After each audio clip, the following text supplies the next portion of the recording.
Hi and welcome back. This is Brian at E-FoodStorage. Today we're going to talk about those items that are contained in the My section of your food storage site.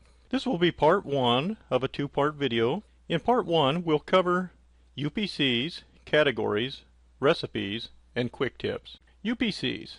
UPCs are where all of your items will be stored by that UPC number that you see. And you can sort them either up or down if you want to sort them by name, from A to Z. If you want to sort them by UPC number, you can do that very easily. You can find an item by the product name or what it begins with, its UPC code number. You may want to use your barcode hand scanner to search for it that way, or you can type in any portion of the number. It'll find those items, or the category itself you can look through if you'd like. Well, let me just show you how this is done. So if I was going to print off some barcode labels to stick on my products, I would come over here to labels. Here's one that I've made. This is number 10 cans of powdered milk. I call them 1, 2, 3 milk. If I click labels, these are the standard Avery labels where there's 30 on a sheet. You don't have to worry about losing a whole sheet or using a whole sheet. You can click on here where to start. So in this case, I'll say I've already printed 3 labels on this sheet, so I'm going to start at position 4, and I only need one more can labeled. I forgot to do one. Now, something I like to do, especially on my home canned products, is hit View Product Name. If I click that here, let me just show you what happens. Let me make this a little larger so you can read it. When I click that, you see it now says 1, 2, 3 milk, number 10 powdered milk. I find it easier to print my barcodes up with the labels on there, just in case I don't use the whole sheet. I can remember what that label goes to, and I can just keep them in a drawer. It's just that simple. If you make up your own, you just click New UPCs. If you keep the numbering system to 8 numbers or less, it works the best on any printer or scanner.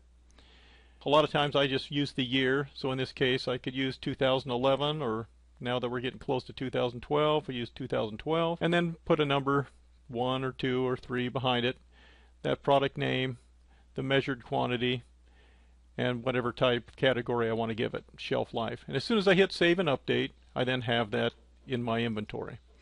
And if I happen to give it the same name or number, if I search for it, you'll see they're right next to each other. So I could actually give another product the same name of 1, 2, 3 milk, but then I could realize, oh, I already have one. I can simply hit edit and just make a change. So in this case, if I hit edit and I had 1, 2, 3 milk already, I could put 1, 2, 3, 4 milk, or a number in the back or whatever, just to distinguish the two from each other. So that's how easy that is. If we go to categories, we give you quite a few categories to begin with, but you may find you want to make your own. You just click New, decide what the category is, type it in, and hit save and update. So you see in this case I make my own spices, so I have a Brian Spices category. And you can either delete or edit them if you want to on your own as well. Under recipes, there's another video to show you how you could make new recipes, but here's the page where you could either remove them or share them with a friend of yours. And you can also search for them as well by title or keyword or category. And then, like I said, there's a video to show you how to make a new recipe, but basically you just click New, type in the title, what it is, and then continue through to the end and save that as you go. Quick tips. This you can make either private or share that. So there might be notes you want to save to yourself, so that you can add your own quick tips, and they'll just save right here. If you indicate that they're private, they'll only be in your box. If you want to share them with your friends, there might be a quick tip that you want to share. You say you live at high altitude area, you may want to share some cooking tips of this recipe cooks better at certain temperature and high altitude. And so you want to share it with your friends that live around you. If you find it's a quick tip you want to share with the entire community, you can make it public and save those. They will be reviewed, and then we'll share them with the public. Well, I hope that helps. Once again, this is Brian at E-FoodStorage.com. If you'd like to continue on in the My category, please watch video number 2. Thank you. Have a great day.